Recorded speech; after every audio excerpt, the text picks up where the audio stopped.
for this video is on covalent bonding and your introduction to drawing Lewis structures. Okay, so covalent bonding is defined as the sharing of electrons between two nonmetals, allowing both atoms to, or more than two, I guess, because that's what's going to happen later, acquiring all atoms to acquire a noble gas configuration, which of course means 8 valence electrons in a stable configuration. Okay, so real quick, just a super quick overview of valence electrons. Again, of course, the outer electrons important in all aspects of chemistry. Valence electrons are counted with the groups, okay? All group 1s have 1, all group 2s have 2. We skip the transitions because they don't follow these rules. Starting with group 13, all have 3, 4, 5, 6, 7, and 8 being your noble gases, with one exception to this rule, and that is helium. And helium has 2 valence electrons. Okay, so that's your review of valence, and that should be old news. Okay, so a basic Lewis structure looks something like this. The bonding in H2, okay, diatomic, covalent, and each hydrogen brings to the table 1 electron. So, and we start this discussion with these electron dot pictures, okay, where we represent valence electrons with a dot.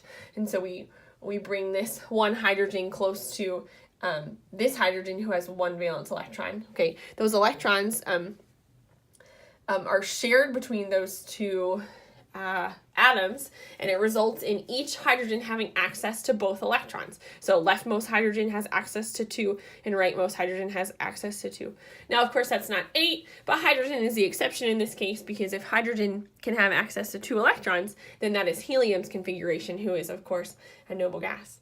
And so that's kind of your basic overview of why Lewis structures work. So we're going to go through the rules for drawing Lewis structures, and then we're going to draw several in this video. Okay, so rules for drawing Lewis structures, and we'll draw one as we go. Let's do let's do F2. Okay, we'll do a very simple one to start. We'll do our rules down the left-hand side and our F2 drawing on the right as we progress through this. All right, so my first rule is to count valence electrons. Very important that you do this. Initially, some of these pictures are very simple, but as we get later and later, we encounter ions, and it's very important to keep track. So if I have F2, of course, that's 2 fluorines, each bringing me 7 electrons. So I have 14 total electrons in my picture to keep track of for fluorine. So that's my first rule. My second rule is to arrange my atoms. And there are a couple sub-rules in this case, okay? So we'll call them A, B, and C. So if I only have 2, okay, there's no other place to put them than side by side. Meaning, in this case, I have 2 fluorines, right? There's no way that I can arrange 2 fluorines in space other than side by side. So I'm just going to put 1 fluorine here and 1 fluorine here. Now we're going to progress into Lewis structures that are much more complicated, so I'm going to go ahead and go over my other rules. My second rule comes into play if I have a carbon. Okay, if there's a carbon goes in the center, and everything else surrounds the carbon. Okay, carbon becomes what we're going to call our central atom. So place in center, everything surrounds it. Okay. And then my rule C is if there are more than 2 atoms, but one of them is not a carbon, then you'll place the least electronegative atom in the center. Okay, electronegativity is how much an atom attracts an electron to it when it's in a bond. So we can do a super quick review. If you want, electronegativity increases up and over across the table, fluorine being the most electronegative atom. So rule C says if there's more than 2 atoms, but one of them is not a carbon, then you're going to place the least electronegative atom in the center. Okay, so that's the third rule. But that doesn't apply to us yet. So, okay, my third rule is I'm going to place my valence electrons on the atoms, and I do this as dots. Okay, so meaning to my picture, Each fluorine has 7 valence electrons, so I'm going to give each one 7. So 1, 2, 3, 4, 5, 6, 7. 1, 2, 3, 4, 5, 6, 7. We often do this in pairs. Makes for a much easier picture to count the electrons. All right, so I've placed my valence electrons on the atoms. Rule 4 is I'm going to form bonds. Okay. Technically, I'm playing connect the dots, okay, so to speak. So you'll notice how I placed my 7 electrons so that I had one here and one here, okay, and that's just leading me to make a bond from that.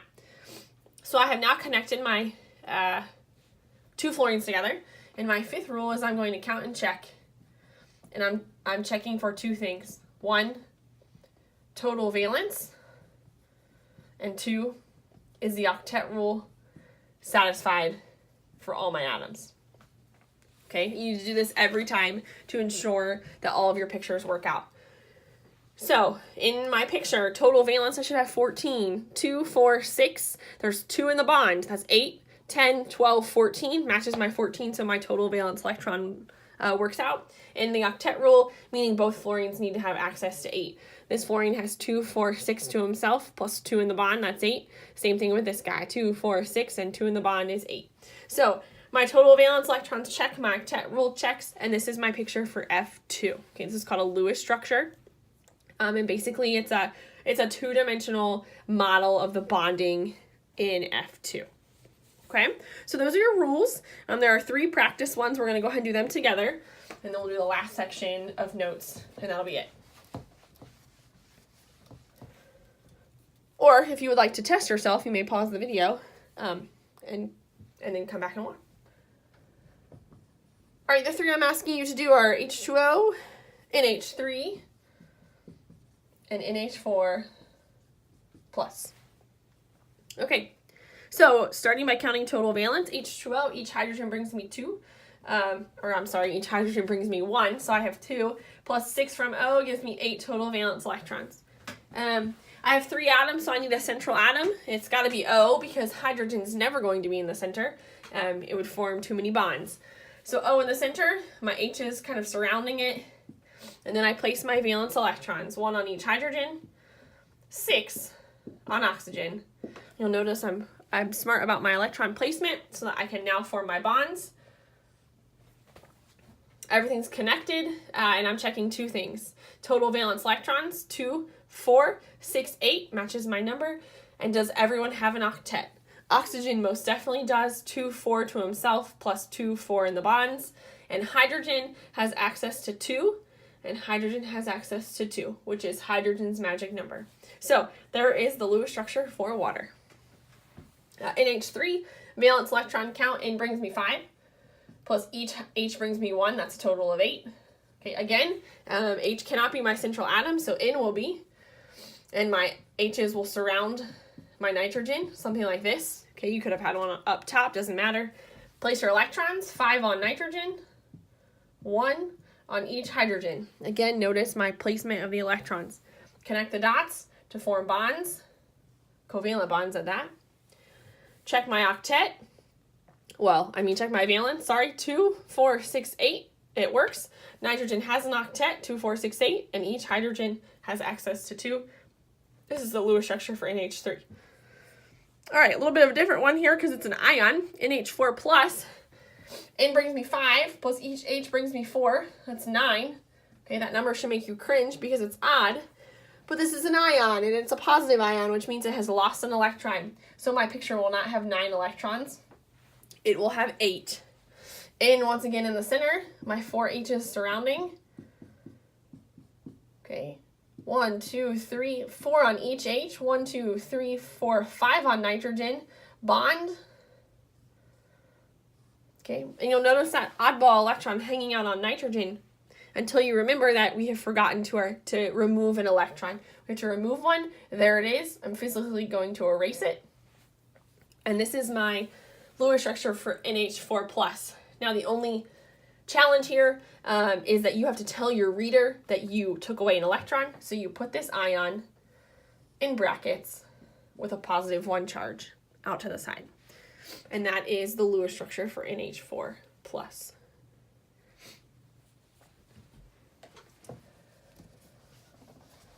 All right, last section. I'm going to ask you to attempt to draw 2 Lewis structures under this double and triple bond section.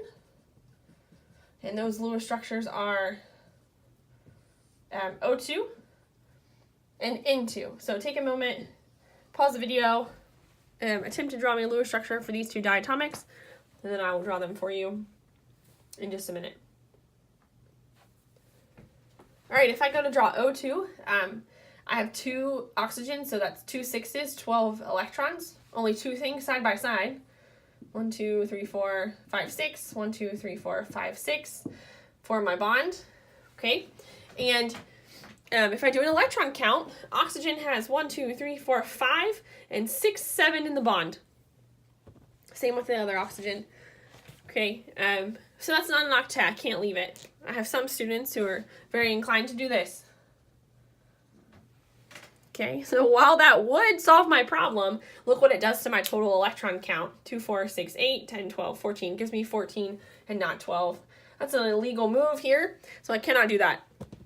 At this point, I am forced to make my oxygens share more than 2 electrons in this bond. And I'm going to have them share this electron and this electron to form something called a double bond. Now my 2 oxygens are sharing 4 electrons, 2 and 2, and each have 4 to themselves, giving both oxygens an octet, and there are 12 electrons in my picture. This is O2. This is called a double bond, and it is the sharing of 4 electrons. I bet you can't guess what's going to happen with N2.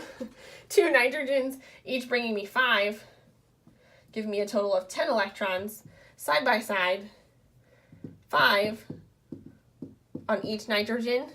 Okay, bonding once. My nitrogens do not have an octet. Knowing what I did previously, if I take these 2 and form a double bond, I'm getting closer. 1, 2, 3, 4, 5, 6, 7 for each nitrogen. Still not an octet, so I'm forced to make them share 1 more set of electrons, this one and this one perhaps, to share that 3rd set of electrons, and now they are sharing 2, 4, 6 with 2 each to themselves. That's a total of 8 for each nitrogen with octet, and if you count 2, 4, 6, 8, 10 in my picture, this is a triple bond,